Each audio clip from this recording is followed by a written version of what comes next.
everybody. We are back. I'm Mahanth Joshi. I'm in a dungeon that I'm a house guest of a vampire in Madison, Wisconsin, United States. And I'm here with Anup Pai. And tell us where you are, Anup. I'm at home in Bangalore. Namaste. Namaste, Namaste, sir. namaste, sir. And it's June, June 6th. In 2 days, we'll have Prime Minister Modi taking his third term. So yeah, it's apparently a good day today. It's also a new moon today. Excellent. We'll talk about the election for sure in a second. And Taimur, but tell us about where you are Hey, right now. Mahanth, how are you guys? Hope everyone is well. So I'm at home in Pakistan. I'm in Karachi, and I guess we are going to talk about what we're going to talk about, Mahanth. Let's get on with it. There's a lot of stuff to talk about. Let's start with a bit of a correction from our last episode for anyone who saw it. We were talking about the Cricket World Cup. There are two Cricket World Cups. There is the regular one that's been going on for many years. And last time we talked about Imran Khan, his background in cricket before he became a politician. And he was a champion of the World Cup. I think it was at 1983? 1992. 92, 92. sorry. Yeah, 90. it was 1992. Yeah, you're right. Yeah, sorry, I'm not an expert in cricket, as you can tell. But T20 Cricket World Cup is going on in the Western Hemisphere right now. It's being hosted in the United States and in Guyana, in the West Indies, and several other places. And some big matches coming up. I hope you guys are following it. Interestingly, our three countries are in the same group of that Cricket World Cup. The United States and India and Pakistan are all in group play, which is the preliminary rounds. And I'll start with Taimur. I hope you're following the Pakistan team, and I think T20 cricket is the more fun version, the more quick version. What can you tell us about this T20 World Cup? Okay, so I guess a good point to start would be the venues for these particular matches. And this time around, Mahanth, as you know, it's happening in the US and it's happening in the West Indies or the Caribbean, as it's called. So yeah, there's been a few games that have been played up till now, and generally speaking, I think the consensus is that in these matches they've been relatively low-scoring games, right? So and I think the reason for them being low-scoring is because the pitches they're impacting what's happening in the matches, and they're not your typical T20 modern day T20 wickets, I would say. And I think the fast bowlers apparently are getting more help than they usually do in these T20 matches, which is in a way I think it's good. Good for Pakistan. I think it's good for Pakistan. I think it's good for actually. I'm happy that I think it's good for cricket also. And the reason I say that is that it's become the game of cricket has become so batsman friendly now, with all the rules, everything in favor of the batsman, that it's really like become a one-sided contest, I feel. And even the viewers have gotten so used to the batsman hitting everything for a six or everything for a four. I think it's a good thing that this is a major tournament and the pitches are a little more bowling friendly. I think it adds that extra dimension to the game. What are your views on this whole thing? No, absolutely. I think T20 has become a batsman's game. I mean, everything is around hitting fours and sixes and scoring 250 runs in 20 overs, even more. And I think the bowlers became just fodder to to the game. I mean, and so there's nothing left in the balance between bowling and batting, right? I think this is going to be great. I didn't know that the pitches are bowler friendly in the US. I mean, West Indies, I know that the pitches can be quite tough to bat on. This is great. I mean, if it happens, great, and it's going to be really good for Pakistan. I think. I mean, fast bowling is Pakistan's strong suit. Yeah, Anup, I agree with you, but I also think that gone are the days when one could say it's going to be good for Pakistan. I think India has a fantastic bowling lineup now. Bowling lineup is good. Yeah. So I think that sort of difference in quality, it doesn't exist as much anymore as it used to. Guys like who's your opening bowler, Bumrah, and you have 2, 3 others. I Siraj think, and yeah, I think they're honestly, I think they're probably just as good as the Pakistan bowlers. I don't think there's much of a difference left now, and so I We'll think see. I it's mean, going to be when it'll is be a the tight one, I know. India-Pakistan match, Mahanth? I mean, you seem to have seen the schedule. I was looking at the schedule on my screen right here. India Pakistan is on June 9th at So that's three the Nassau County International Cricket Stadium in New in York. New It's York. going to be a big one, and they're both in the same group. And I was hoping you guys wouldn't praise each other's teams so much and talk a little more trash. So You guys are gentlemen, I guess. I'm sure that it's going to be a good match, but I'm pretty sure Pakistan's going to come and give India a good Look, thumping. I hope you're ready for that. no, so look, I mean, Indian T20 cricket. There's been so look, I mean, Amit Shah, who's the Home Minister of India and Modi's best friend. His son has suddenly become the chief of cricket in India, right? I mean, he doesn't look like he's ever played cricket in his life. So ever since that has happened, I've lost all. I mean, I want India to lose. I mean, I call them the BCCI team, right? They carry the India name, but I'm not an India fan, right? I mean, I really, it's gone to that level, right? We have some good players. They are all superstars. Good luck to them. But I would really want, India to lose. All right, that's a different perspective, and that's what we have on this show. We have slightly different perspectives. Our man in Bangalore is rooting for India to lose, it sounds like. And here's an interesting thing. The United States beat Canada. Obviously, both Canada and the U.S. are not superpowers when it comes to cricket, but they are made up of immigrant groups from all around the world, which is a strength of, in my opinion, the United States in general, is you're going to have talent from around the world in different areas. Expect the U.S. to get thumped by the other teams after the Canada game, but at least we won a match, so I'm proud of that. So I think What's the name of the captain? The U.S. captain? What's the name? I don't know. I just saw the standings and we beat Canada, and I'm happy about that. So I actually am friends with a former U.S. cricket player who was Pakistani. He was with me in school. He's actually my class fellow, Usman Shaja, who was one of the premier fast bowlers for the American team. And he was a class fellow of mine here in Karachi. This is when he used to live in Karachi, and then he moved to the US. He went there to work, and then he ended up joining the US team, and then he used to open the bowling for the US. So anyway, I just thought it'd be of interest. Look, this World Cup is going to be very exciting, Mahanth. And like Anup says, he doesn't like the Indian team. I don't believe him one bit. I think he's just. I really don't believe him one bit. I think it's going to be, at the end of the day, you'll find that everybody's going to be cheering their teams on. But I would say that I think India and Pakistan are two very evenly balanced sides right now. Okay, Yeah. And I think if you look at it from a T20 point of view, I'd say that holds true in particular. Because in a T20, all it really needs is a few overs going your way or a few overs going against you out of those 20 overs, and that they pretty much decide the outcome of the game, right? So if it was one day or test that we were talking about, I would just say that, India is going to, I'd give India an 80% chance of winning most of the time against Pakistan. Yeah. I think India is a better team in those two formats, and I don't think there's much doubt about that, honestly speaking. But I think in the T20 format, this what's coming on Sunday, anything is possible. It's only 20 overs. I think both the teams have explosive players. Both the teams have great bowlers, explosive bowlers also. I just see a very, very exciting game ahead, and I think it can go anyway. I hope Anup would agree. He's not following cricket these days. But I'm going to watch that match for sure. That's a big one.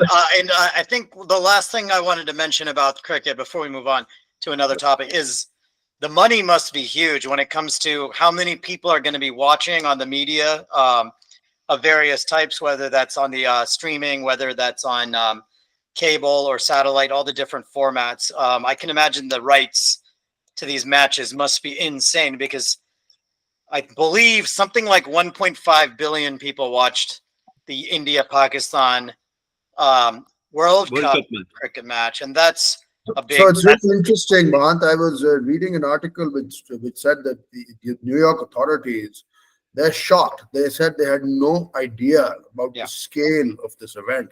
They themselves, they cannot like quite get their head around it. That they're expecting some kind of, they really don't know what to expect anymore. This is, there's an article. It was calling this particular game Super Bowl on steroids. Yeah, Right? it's much bigger than the Super Bowl, guys. The number of people this watching. is huge from a cricketing point of view. This is just huge. You know?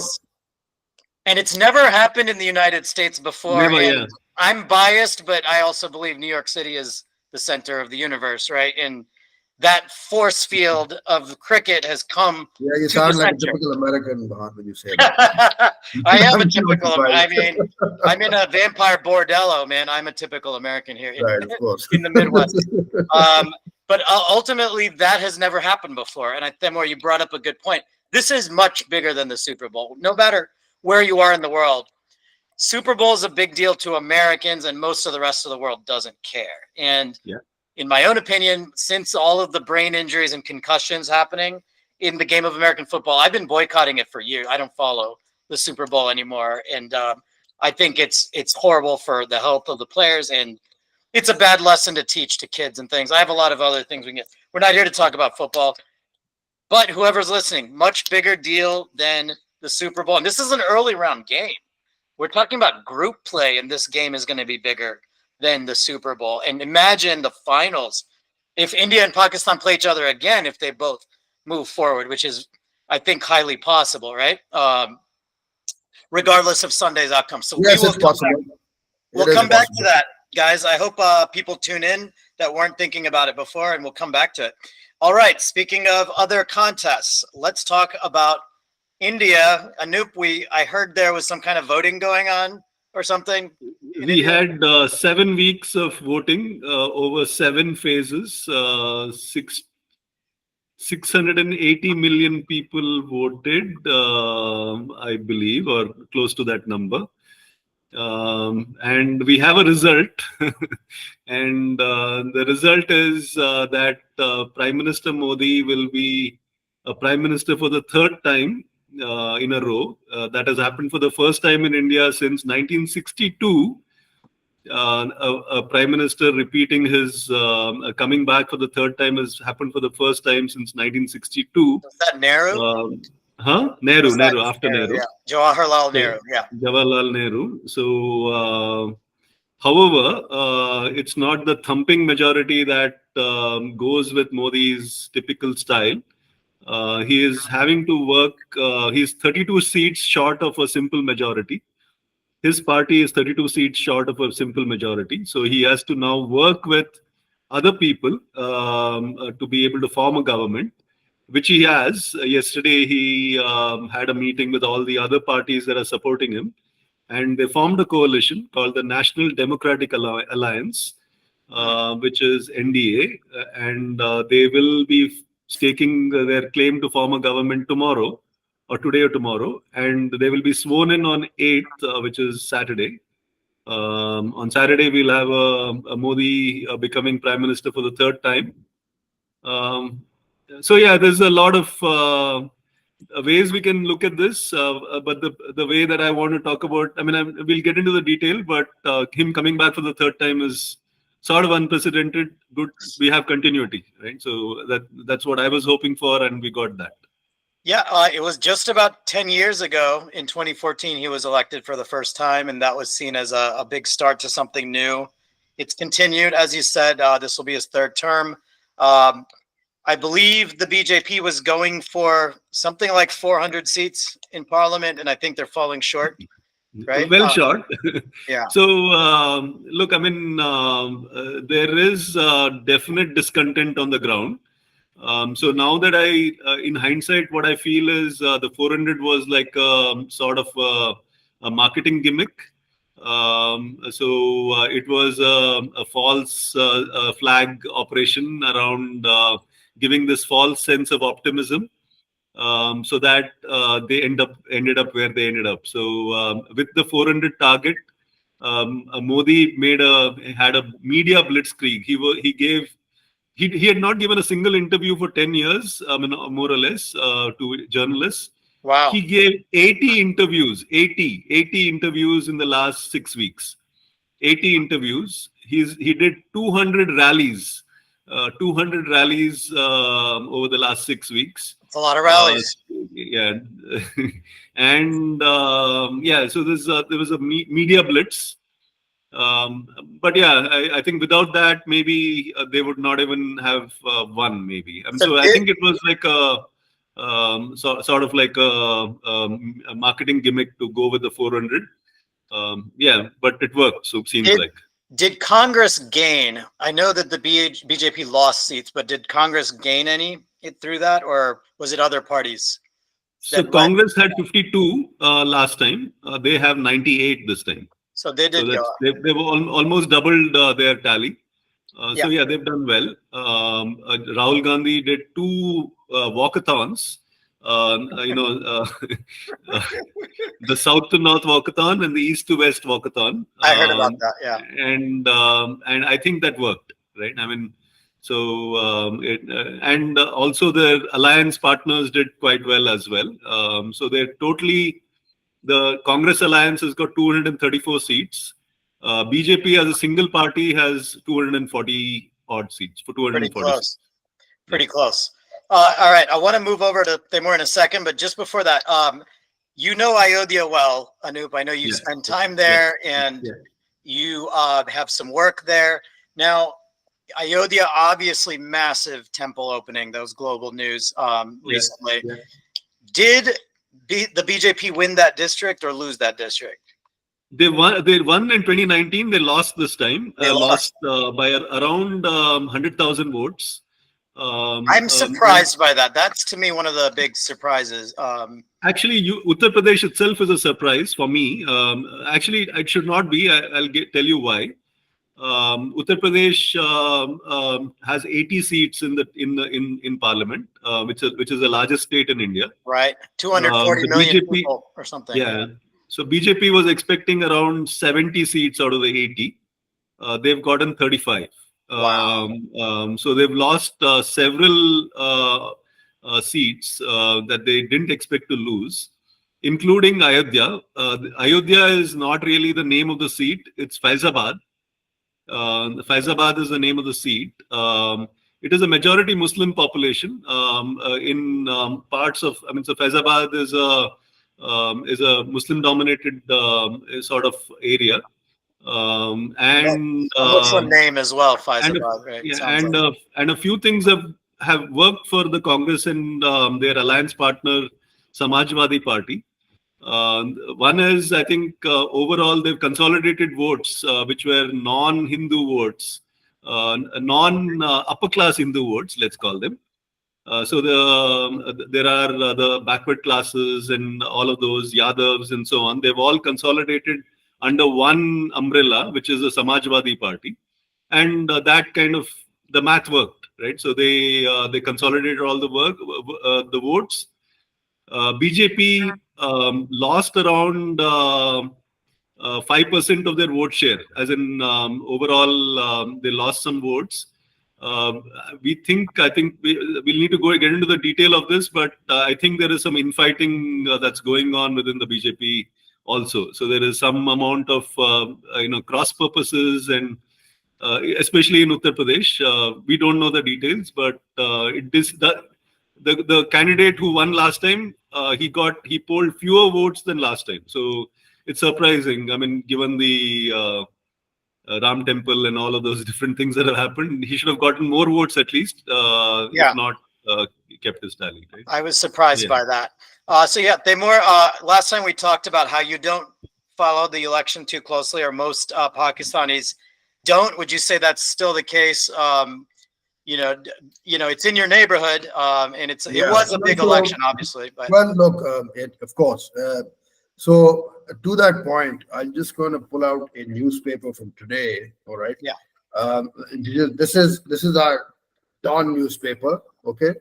And this is this is like the #1 national newspaper. Now, if you read this, what does it say? It says, well, You can read what it says, I think. Internal politics sway Modi's Pakistan policy. Yeah.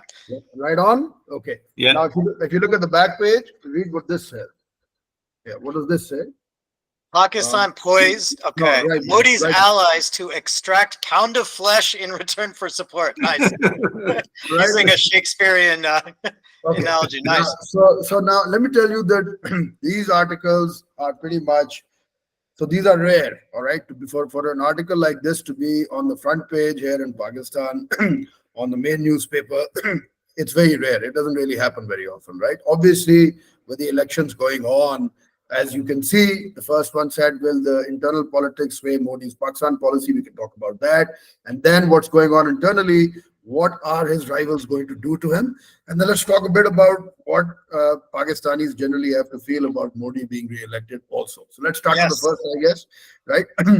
Will all of this sway the policy towards Pakistan? Okay, now what this article essentially is saying is that because of the internal, that change in internal dynamics happening in India, right, it will possibly, not necessarily, have a result in a more a softer approach towards Pakistan. Okay, that's what this article is saying essentially. Now, I don't know if I agree with that or not. I guess time will tell. But essentially, the reason it's giving is that because Modi is, I guess, number one. Anup, you want to say something? Go ahead. Yeah. So the swearing in is on June 8th. All the neighborhood leaders have been invited, other than two. Pakistan and Maldives, right? Yes. Oh yeah, Maldives. Yeah, So, insulting. Yeah. So he's invited Bangladesh, Bhutan, Nepal, Sri Lanka, Mauritius even, but he's not invited the Pakistani Prime Minister, and he's not invited the Maldivian President to the swearing-in ceremony. So that sends a message. I mean, there is friends and there are foes, right? So it's and. See, all said and done, Modi is quite a angry man, right? So look, the point here is that absolutely, and I believe the Pakistan has not been invited to that. And so my point is very simple, that as far as Pakistan is concerned, look, here in Pakistan, our opinion of Modi is that, to be very frank, that he is somebody that uses the anti-Pakistan card to his favor in politics when he's trying to win votes in elections, and he uses that card, and him and the BJP party in general tend to use that card quite a bit because it favors them, to win the election. Am I right, Anup? Is there any truth to what I said? Yeah. 2019 was one purely on that sentiment. 2019 was a massive landslide for Modi, and we had a skirmish with Pakistan during just before that that election, and it played positively for the voter base. I mean, because any external threat tends to create unity among the internally, right? So this time around, I think Pakistan was. So I was in a speech. I was in Varanasi, and I watched Yogi Adityanath give a speech. This was when it was clear that there was murmurs on the ground of discontent against Yogi and Modi. So the speech was always, it was trying to show a contrast between, hey, Pakistan is not doing well, we are doing well, so you have to trust Modi to take this forward. So it's like that contrast being laid out always, and that is, it's that us versus them, and it's like standard politics that plays out. So you're right, Taimur. I think that's. That's always on. Is it less of a factor in the 2024 election than it was in the 2019 election, would you say? No, but when the chips were down, when the chips were really down in Uttar Pradesh a week before the election, the chips were really down. I was there in Banaras, in Varanasi, where Modi fought an election. He won by 4 almost 500,000 votes last time. This time it's down to 150,000 votes. The difference between him and the opponent was down to 150,000 votes. So there's like a massive shrinking of the base overall. And I walked around in Banaras. you could hear people vocally, talking lot of shit, right? I mean, lot of shit. Yeah, I believe. Well, You know, this is the anti, Holy Land, right? Varanasi is a holy city for Hindus, and So, yeah. So, and when the chips were down, Pakistan card came out, right? I mean, the card Yeah. came out. right. yeah, Of course. And so, okay, so look, I think now since we are on this forum and we're really trying to discuss things, and be open, I'll tell you, the people, generally, the view here in Pakistan is that uh, uh, in general, people believe that in India, Muslims are not being treated very well under this government. Okay, that is generally the view that people have, and they feel that, in particular, the Modi government, BJP, etc., whatnot, what have you, they are completely anti-Muslim, and that they go out of their way to sort of, they're just anti-Muslim, basically, right? Period. So now, and then there's different versions of that story that do the rounds over here. Okay, some people say, no, it's not that bad. Some others say that it's really bad. Some say that they go to extremes. Some say it's a struggle for virtually a struggle for life for Muslims in India. Obviously, I don't live there. But just to give you an insight into what's going on here in Pakistan, because I think you asked me, man, so that's generally, if you talk about an Indian election here, people only really just care about one thing. They're like, okay, we don't really care, but we're just more concerned how the Muslims are treated. And generally, the view is not positive with respect to that here in Pakistan at all. Maybe Anup can shed light on whether that's true or not. yeah. So I'll go back yeah, to the Yogi. I'll go back to the Yogi Adityanath speech. So Yeah. the chips are down, right? I mean, this is like Uttar Pradesh has let down the BJP. I mean, that's the news, right? Uttar Pradesh has done treachery. Right? So because you expected a full saffron sweep in Uttar Pradesh, and then they would not have to give out the pound of flesh to their to form a government, right? And Uttar Pradesh is the one who did it. So in that situation where everybody knows this is happening, because if I can sense it, at that point the anti-Muslim, anti-Pakistan card comes out very strongly. I mean, it was all around, the Hindu movement and all of that. So it's like, if chips are down, it is going to be, rallying up the Hindu vote with anti-Muslim, anti-Pakistan sentiment, and that's BAU. I mean, that's normal. That's what is political strategy. let me, Anup, let me ask you something that relates to this. Growing up and recently, I've felt in my time in India that it's a little different in terms of how Muslims are integrated in the south of India versus the north of India. So we've been talking a lot about Uttar Pradesh and Varanasi and Ayodhya. To me, those are North India, and I've seen them when I was a kid. I've been there. And for other listeners, places like New Delhi, the capital, that's in North India. Kashmir is in North India, where there's disputes with Pakistan, there's disputes with China, there's disputes with separatist forces in Kashmir. There's all kinds of things going on. I feel that Kashmir has been treated very badly by the Modi government. From my outside observer, sad. Is that just that question, Anup? Is it better in the south? Are Christians, Muslims, Hindus living more peacefully together in the south, or is this a national phenomenon we're talking about?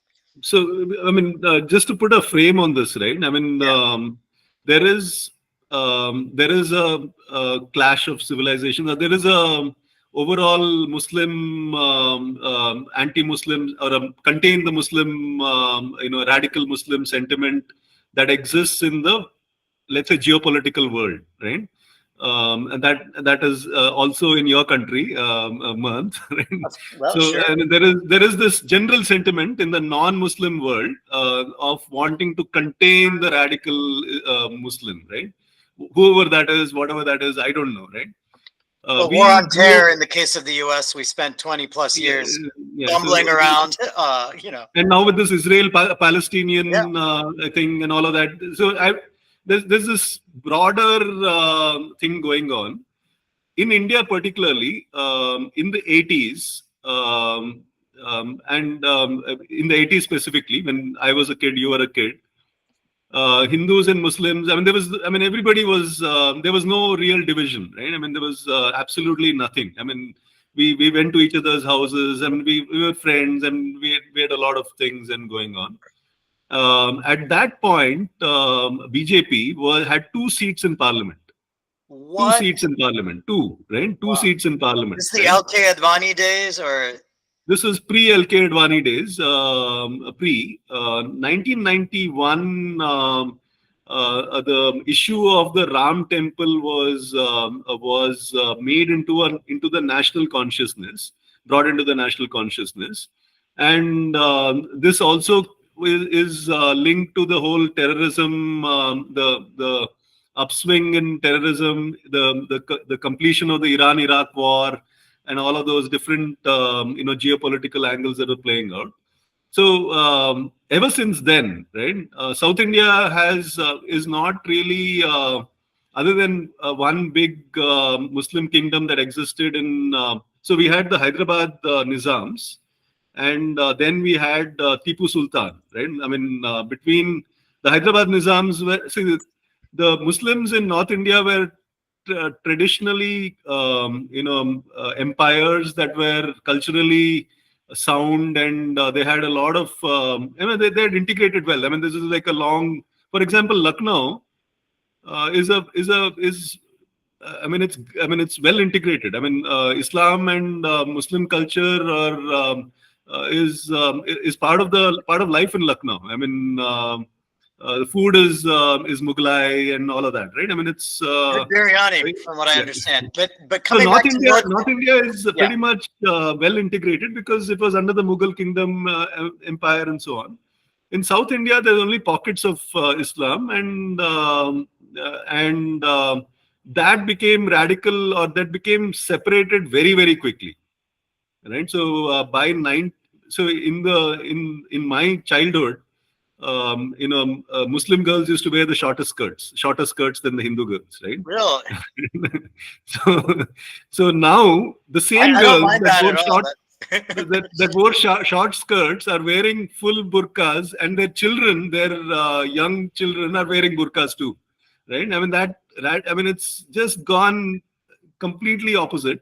And we can say that the Ram temple issue caused it, but so yeah, we've seen a complete polarization in the Hindu-Muslim equation, and the Modi government has obviously been the first, let's say, non-secular government that has come to power in a very, very long time. I mean, in the first round, when BJP came to power after the Babri Masjid and Ram Janmabhoomi thing, we had a prime minister called Atal Bihari Vajpayee, right? I mean, he is very, very liberal in his outlook, and he carried everybody together.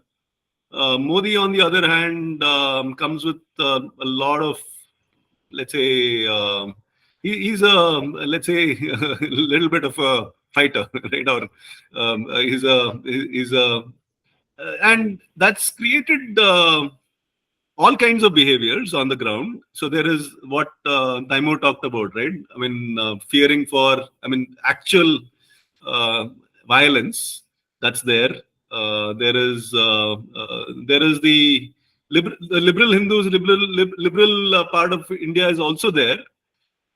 So it's all there right now. It's a mixed bag in different parts. Different things are going on, and everybody's. It's crazy. I mean, it's just. So just to add to that, I'm just going to say that. So Imran Khan, before he went behind bars, and his poor guy is still sitting behind bars. There's some rumors going around that he might be released soon. I hope that is the case. Mahanth seems to be frozen. But yeah. So, but here, I so Imran Khan has been saying for quite some time, if you listen to his earlier speeches, Anup, regarding Modi in particular, he says this, he says that Modi is basically uh, from the Yeah, RSS school of thought. Okay, yeah, yeah. and I don't know when Mahanth's going to rejoin us. And but he also says that so in his philosophy and his opinion, the RSS school of thought, or the Hindutva philosophy that he calls it, Yeah. is according to him an extremist philosophy. All right, and he says that the basic purpose of this philosophy, or the people who are there to this group of thinking, is that the Hindu race itself must be a pure race, and correct me if I'm wrong, or something along those lines, No, so just yeah, you're and right. that I he mean, so and that he believes in the cleansing of Hindustan to make it a Hindu sort of only entity. And basically, he doesn't believe in anybody else living there. So, and the other thing he says is that they have a bone to pick with the fact that the Muslim Mughals ruled over India itself and the whole subcontinent for a very long time. And so they're, I guess they feel hard done by that. Modi and his, I suppose, BJP, or a lot of people in that party. And because of that, now they're extracting revenge for what they consider was an act of violence, or suppression, or whatever you want to call it, and that this is what this is all about. These two things essentially. so for there are enough followers on the ground that will behave the way you have mentioned. Obviously, it's easy for anger and hatred to Yeah, get obviously, activated. right. But the RSS mindset in general is that there is a civilization, let's call it the Vedic civilization, that has some core knowledge and rituals and a way to live, and what they call now the Sanatan Dharma, right? Sanatan is a way of life that has been suppressed by multiple colonial powers, including they call according to them, the Mughals are also a colonial power that came out from Persia and other places. That has suppressed the Sanatan Dharma, right, which is the knowledge from the previous civilization, right? I mean, the civilization that exists in this land, right? Historically. So, Yeah. historically existed in this land and so on, and that has been suppressed. Now there is this movement in general to revive the traditions and the knowledge of the Vedic civilization, which is a lot of different plays out in a lot of different ways, right? One way, which is an election winning way, is to do the othering, right? To say, hey, there is some uh, mistakes of the past that need to be corrected and all of that. The other approach, hopefully, which will come back in fashion, is to look at. So there is no cleansing that is meant to happen. I mean, even the RSS never talks about removing Muslims from India or whatever. It is more around that balance in the equation, right? Because frankly, ever since the British came, there is a let's say uh, uh, they preferred the Muslims to the Hindus, right? I mean, and even within the Hindus, they seem. I mean, at least for plum positions, land, and so on. And there's a lot of land that is now in the Waqf and all of that, right? So there is that piece, the economic wrongs of the past, and reclaiming some of those lands, and because all of those are stuck wealth, right? So there is this general sentiment of, see, I mean, for one to come up, right, there is always going to be The other one damage. has to go down. Now the look, One second, let's see what Mahanth is up to. yeah, let's see what he's up to. I don't know why he's not here. We need to get him back on. This is an interesting discussion. I think we should have. Yeah. Let's carry on. It still seems to be recording. We don't know. Okay. So as long as the meeting is on, I think it'll continue to record. So his So computer like, is crashed. generally, I think what I've understood is that you're saying that the cleansing as such is not on the agenda of the RSS or the party, but the balance of power, tilting back in favor of the original Vedic civilization is what the RSS essentially is after. Is what I've understood. Is what you're saying basically, right? Yeah. So to see how this plays out, right? Right. So I think while that might be true, I think on the ground realities that result as a byproduct of that line of thought seem to be that it ends up obviously like, so for example, when we had the Mughal Empire and then we had the British Empire, there was always somebody or the other at the receiving end, right? So when it was the Muslims, maybe the Indians, maybe the Hindus were at the receiving end, and then when it was the British, maybe everybody was at the receiving end. The Muslims less so, perhaps. The Hindus more so, right? Am I right? And then going forward now, so I suppose what you're saying is that they want to tilt that. They want to reverse all of that because it's been a period of long suffering, perhaps, for the Hindus. Am I right? And so they want to. Right. So I think there's one. Let's going back to the macro situation, right? I mean, there is a very, very clear part of the Modi support base that is clearly very, very anti-Muslim, right? I mean, when I say very, very anti-Muslim, there is economic boycotts, as in they will not do any business with Muslims. They will not have anything to do with Muslims. They'll do whatever it takes to reduce the influence of Islam in public life. So all of those are there, right? I mean, and that is primarily in Uttar Pradesh, in places like that. Even in Karnataka, we've seen some of those, and that's playing out in the form of violence in that segment, right? Right. And then there is the middle, who are, and they are the majority, and I belong to that majority, which agrees in general that that a majority civilization, which is Hindu here, needs to be able to practice their rituals, go back to what they were doing, and so on. By removing the influence of the British, and the Mughals played a lot on social engineering and the caste system and all of those different I mean, we don't even know whether the caste system was indigenous to Hindu old civilization or whether it was implemented by the divide and rule policies of the various powers that came. We don't know that, right? So now, how do we now take a pause, right, and find a way to find our roots, right? I mean, the roots have been destroyed pretty much in a large part of this land. I mean, especially for deep-rooted spiritual thought and so on. And even in our middle part, when you talk about Hinduism in any way, you are automatically clubbed with this extreme right? I mean, you can't have any let's say love for your religion or your spirituality or whatever without being clubbed into this extreme right?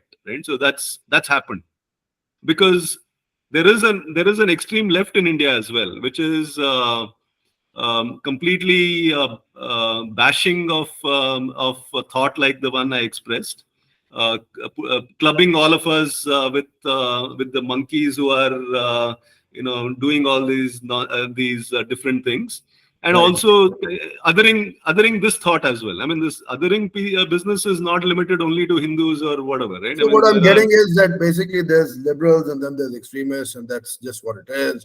And that's generally the case everywhere, right? And so, but I would tell you that, okay, so from a Pakistani's point of view, Anup, like, for example, like I said, there's a limited coverage of what happens in India, obviously, here at Pakistan. And I showed you a newspaper article today, which is somewhat rare. Like, it doesn't end up on the front page hardly ever, right? But things like the Babri Mosque incident, for example, they do end up on the front page, right? And when they do end up on the front page, what people obviously sitting here, they get this image in their head. Oh my God, India is a place where Muslims are going to be persecuted, etc., etc. Right? Now, obviously, with the more Muslims in India than in Pakistan at this point in time, in terms of pure numbers, right? So obviously, it cannot be the same across the board, and obviously, everybody within who supports Modi's party cannot have the same line of extremist thought like yourself, like you just said as well, and that is something which is logical. I'm sure that's exactly what it is.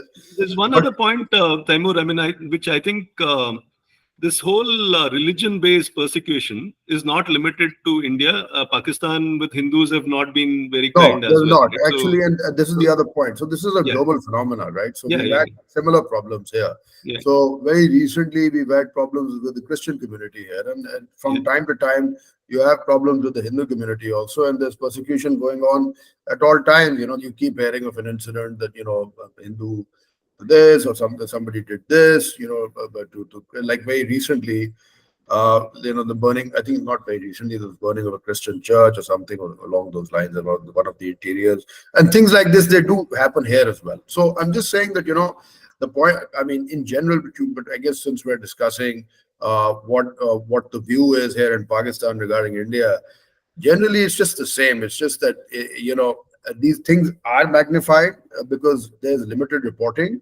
And like you said, I'm sure the scale varies across the territory also, since it's yeah. such a geographically such a large. India is huge, and like I think what Mahanth said, that in the north it seems as if Muslim culture has been more sort of incorporated, whereas in the south perhaps there are only pockets. So yeah, I mean, I guess it's just unfortunate that this is happening everywhere we look. It's not just India or Pakistan. It's everywhere. So, but leaving this geopolitical fear mongering that is going on, which is serving somebody. I mean, we can get into the details of why we are being made to fight with each other and create this strife. I mean, because individually, I don't think people really want to kill each other or whatever, No, right? There no. is this, programming that is going on. I think on the ground there is enough and more bonhomie and so on. But in spite of all this, in spite of so much, Yeah, get out there and protect your rights, protect your thing, and so on. I mean, there are enough I, and I, more I people would I would abuse. I would like to add one thing though, and this you may not sort of like it, Anup, too much, but Do I it. think one thing that that in general Pakistanis do mention, if you sit at if you have a chat with most people, they say that look, fine, we get it, but they say that look, here is a guy, Modi, who seems to be extremely anti-Muslim, and he has been voted into power to run the whole country, right?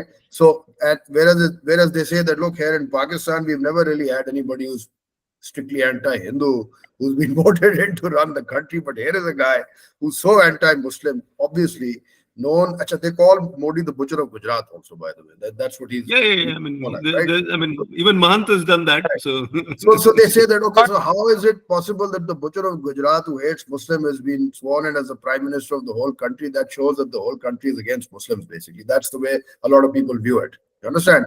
So that is sort of like the view a lot of you're people take. absolutely right. I think at the macro level, right, at a very, very macro level, there is majority Hindu. So India as a secular country had its periods. I mean, we had. As of this point in time, secularism itself is under question. What does secularism mean? If it is secular, then why is the state giving so much money and support to the minority religions, right? I mean, because there is clearly institutions that are meant to support the minorities in India, right? Which is the Christians and the Muslims, right? So the Hindu in India is not feeling that the country is secular, right? I mean, that's a very, very random point to make, that the Hindu in India has been feeling before Modi that the country has not been secular, right? that there is too much, interference of the state in religious matters. And now that Modi has come to power, and now Modi has been brought into a coalition, we might have this normalization that might happen, right? So yeah, secularism as a whole, that way, Pakistan is not secular. You're an Islamic country, and US is a Christian country, right? Even Not though unofficially. unofficially. Well, I mean, yeah. So, I mean, I guess that was the point, really, that people here, they just feel that, okay, so here's this anti-Muslim guy who's been made the prime minister for the third time, and that's where they sort of get a little ticked off. But anyway, unfortunately, it's going to hopefully what's going to. And Modi's been playing this. He's been reaching out to other to the Muslim leaders, to the Christian leaders, and all that over the last 4-5 years. Let's see what happens in this term. well, we can only hope for the best, right? I mean, let's hope that all this gets resolved somehow and better sense prevails. Yeah. My thing is commerce, right? I mean, if we are able to somehow, I mean, forget the fact that the PM of Pakistan is not going to be at the swearing in. Even if he was invited, maybe he would not have turned up. I'm not sure, right? Actually, no, let me give you an insight into that. So the Sharifs are actually have always been fairly pro-trade with India. So Shahbaz Sharif is the current prime minister. Yeah. They have always, they in fact declared India as most favored nations. They gave India most favored nations. Exactly. Yeah. So I think if he had been invited, he would have been there. The Sharifs have always been pro-trade with India. It's not, I mean, that's just their track record. They apparently have some investments in India as well, from what I've been hearing, because they're in the steel business, right? Yeah, So I mean, historically, they've always been very open to sort of having good relations. So then Modi has missed a trick. I mean, he should have. He should have actually extended it. Yeah. This was actually a very opportune moment. It would have worked out really well, and it would have, mended the fences. I think he has missed a trick, if you ask me. I think it's absolutely. I think he's missed a trick, and he's pandering to his domestic audience. Even now, he's pandering to his domestic audience of. Maldives is like, Maldives is also Muslim. I mean, even though Bangladesh has been invited, I mean, I don't know what that is, right? But we'll see. Yeah, I think we all agree on that. He had an opportunity that was missed. And it's unfortunate, but there's still a lot of things that can be done, and we should keep talking about that to increase commerce between India and Pakistan. Absolutely, it's such a huge opportunity for trade. I mean, I think Pakistan would benefit more than India. I think India has already sort of gone far ahead, but I think it should be done. I mean, there's no reason why there should not be better ties and there should not be more trade and all of those things. I mean, it's just a waste of a waste of geography. It's a waste of opportunity for both. Yeah. So since we are at this juncture in the conversation, right? I mean, I keep looking at the geopolitics of this whole thing, right? I mean, because just about, let's say 80 years ago, Europe was at war, right? I mean, they were fighting each other like cats and dogs Germany and so on. Now Europe is one single economic bloc. We were an integrated geography. I mean, there was trade happening across all these. I mean, Tibet, China, Burma, Pakistan, Afghanistan, Iran, Iraq, Baghdad, Tehran, Beirut, all one peaceful, sort of geographical mass, and we are at each other's throats. How did it come to pass? I mean, what's going on, and why? This is very interesting what you're saying, Anup, because I think that this sort of the global geopolitics plays into all of this, right? I mean, it sort of has a huge impact on what's happening in this part of the world, and I was actually going to get to that. I mean, the world is constantly changing, and now I think you have these blocks developing, and I think one block that we see is perhaps the US and India are aligning in some ways, not necessarily in every way, but in some ways. Economically speaking, perhaps there is some, there's a lot of investment going back and forth. And I think that's definitely a block. I think the whole China, Russia, and Central Asian states is forming another sort of block. To an extent, with some divergences as well. So I think to answer your question, or rather to address your point, I think that's what is going on. I think that the fact that, at least sitting here in Pakistan, it certainly seems that way to a Pakistani, that because of the geopolitical situation in which the US is a main player, obviously, there are these games at play, and there is an effort to sort of make sure that I tell you, a lot of Pakistanis believe this. A lot of Pakistanis believe that the geo political implications of what the United States does in this part of the world are creating tensions constantly between the states in this area. So, they will be supporting China one day, or sorry, they would be supporting or, aligning themselves with Pakistan one day, and then the next day they would be, the US would be aligned with India, and the third day, they would be making sure that there is some rift going on, etc. So these theories, they do exist. People do believe a lot of these things, and people do believe that China, obviously China and India have had their problems and do have their problems at the north border and whatnot, what have you, etc. Yeah. And so, what role does the US have to play in all of that? What does Russia have to do with all of this? So, Russia has always been a player. Obviously, they came to Afghanistan, and so there's a history there, with India and Russia sort of aligning then, Pakistan and the US aligning back then, and so that historical sort of rivalry also, and then with India sort of, with China sort of now the growing power in this region, how does all that play out? So I think these are all factors that contribute to all of this. So in the geopolitical lens, right, which is where, I mean, yes, there are a lot of illiberal activities and so on that, I mean, including, what we mentioned, right?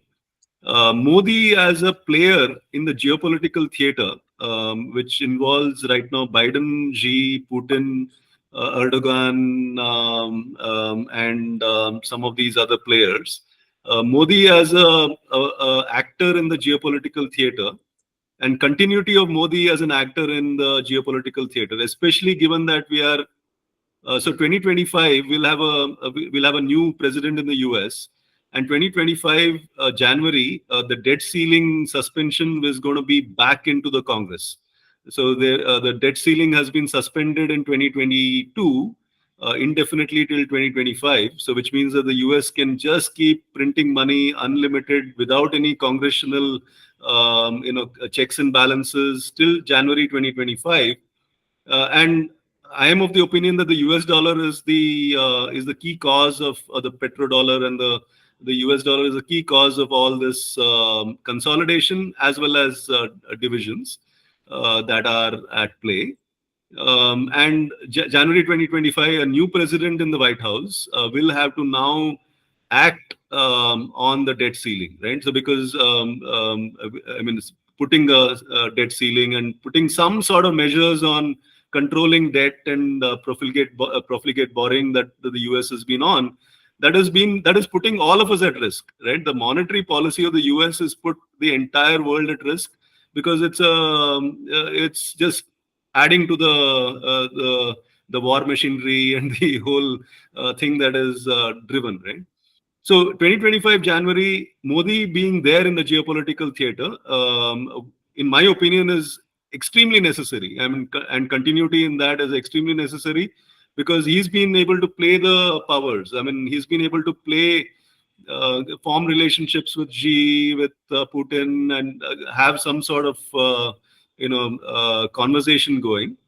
Now with the Iran situation, I think Modi does have a big role to play. So, which is where I felt, Modi coming back was a absolute necessity, right? I mean, from a geopolitical standpoint. And India is quite friendly with Iran, and has been for some time. They've been trading partners, etc. Right? And Modi has a role, I think. And with the G20, India is in a position it's never been in before, and it's going to be interesting to see how that goes. So, guys, it's getting a little bit late. This got very interesting. Yeah.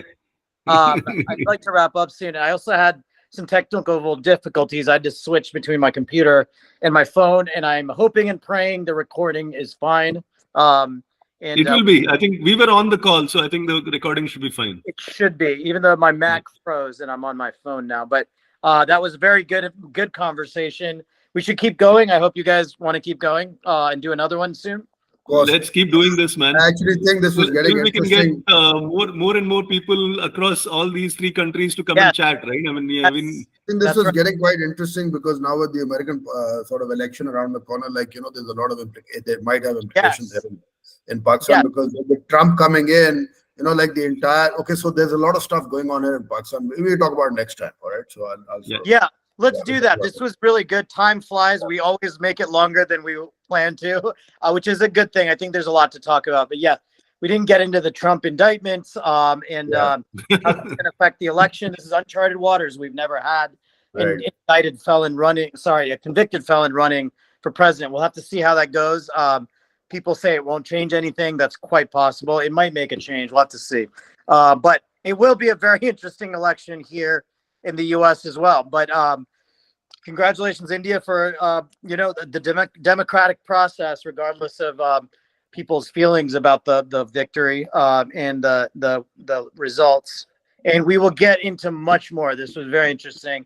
Want to thank you guys for joining together today. Thank you, Mahanth. Thank you, Taimur. Okay, See see you you soon. guys. Good fun. See you. Namaste. Keep doing it. Namaste. Good night. Have a good Take night for me. Good Bye-bye. morning, guys. Goodbye. See you. Bye. Bye. Bye. Bye. Bye. Bye bye. Bye bye.